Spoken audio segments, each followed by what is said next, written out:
That right there is the Hall of Famer Cris Caster joining us live from Minnesota. This right here is Nick Wright. Good morning, CC. Good morning, people. How you guys doing? Good to see you, brother. Happy for your friend Steve Jordan last night getting his number retired in Minneapolis. Glad you're able to be there, my man.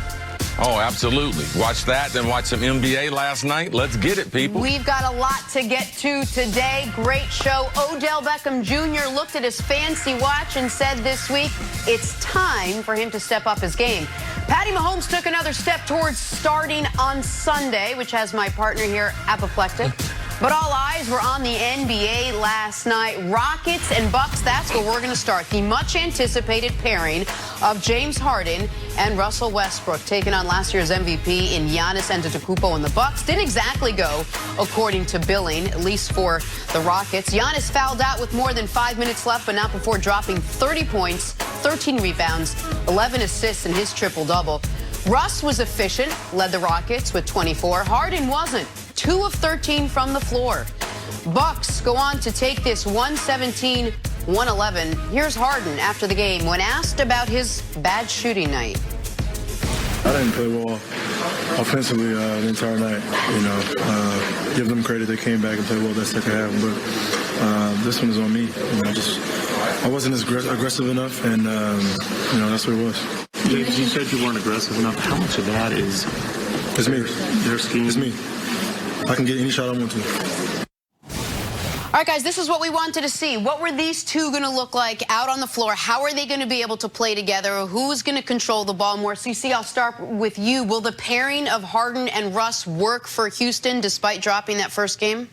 Well, I believe it works from a functional basketball standpoint because both of them are outstanding. But there will be some limitations and there will be some issues. Last night wasn't one of those. Harden just couldn't hit his shot last night. But Russ, because he's such a great rebounder, Russ can get the ball when he wants to. Even though Harden talks about he can get any shot that he wants to, yeah, that's true.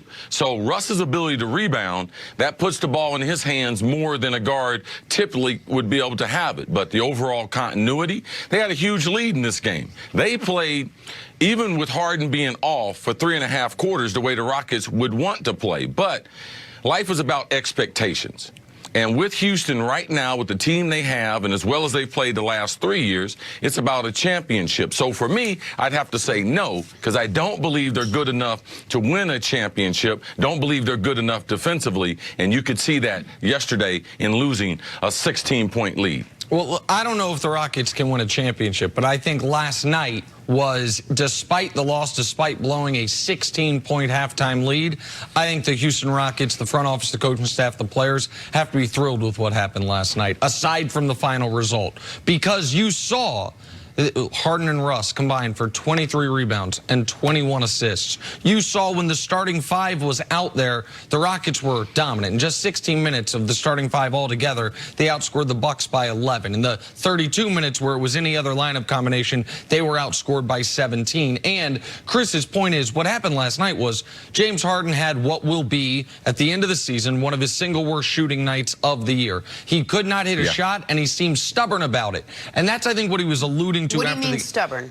He wouldn't go to the basket. He was like, I'm going to keep shooting until my shot starts falling, and it never started falling. And that's how you can lose to the Bucks, even though Giannis fouls out. Giannis had been brilliant up until the moment he fouls out, but once he fouls out, that's when the Rockets should be able to retake control of the game, and they weren't able to. The only real concern for me for the Rockets in the short term from last night is James Harden has lived on how he's officiated the last few years. He leads the league in free throw attempts every year. He has more four-point play attempts than teams combined.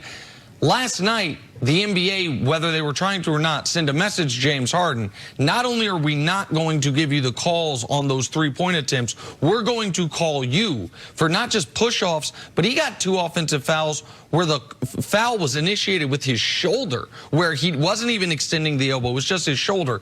If that continues, Harden is going to have to adjust. But I did think, you saw what could be some of the best of Russ getting the rebound, getting out in transition, Harden giving go. You saw them already getting on the same page in that regard.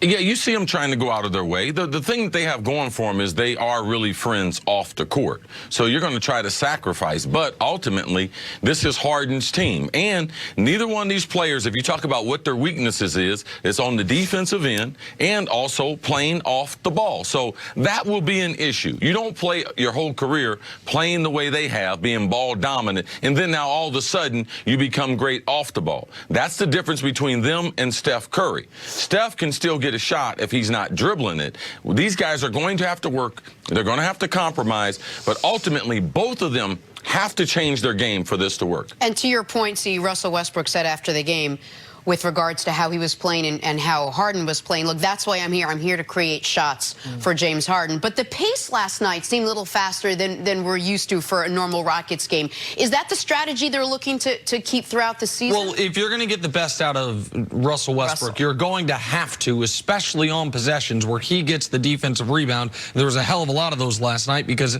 in the game he had 16 rebounds, 12 of them defensively. You got to let him get out and go. The benefit of having a point guard who can rebound the way he does is he can start a secondary fast break even if it's not a situation where you would expect a secondary fast break. So yeah, they're going to, when Russ is on the court, they are going to play a faster pace than Rockets teams have in the past, particularly when Russ is on the court without James Harden. The other thing that I saw last night from Russ, and which is why I think Russ is going to, might not average a triple-double, but he's going to have as much fun playing basketball this year as he has had in recent memory, is there is more spacing for him to slash to the basket than he has had at any point in his career. Even when he was with KD in Oklahoma City, aside from Kevin Durant, they didn't have the full complement of shooters that they have in Houston, and you could see Russ taking advantage of that already.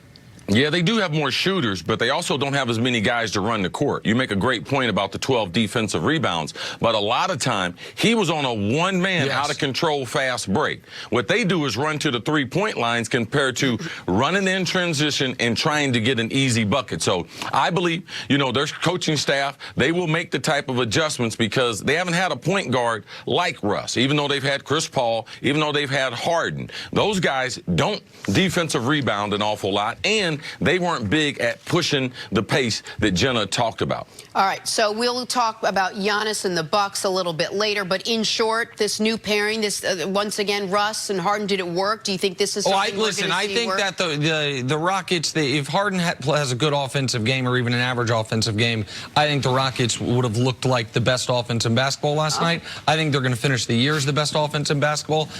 Chris's skepticism about will it work in the postseason is totally fair. And by the way, it's all that matters in Houston. Sure. But in the meantime, I think this is going to be a very, very difficult team to beat. And losing to the Milwaukee Bucks, there's no shame in that. Right. They had more wins than any team in basketball last year. All right, we got to take a break. And did you guys see Russ's outfit before the game? I mean, he had that moving outfit, that like a cargo, something. I don't know where that came from. I think he's going to have 82 unique outfits for all 82 games of the regular season. But now he's got to compete with Russ because now he's got two guys with interesting both of them, absolutely. All right. Yeah, they're going to set fashion back there in Houston. We're going to take a break. Coming up, is there any chance Baker and Odell can upset Tom Brady and the Patriots on Sunday? That's next on FS1. You can always check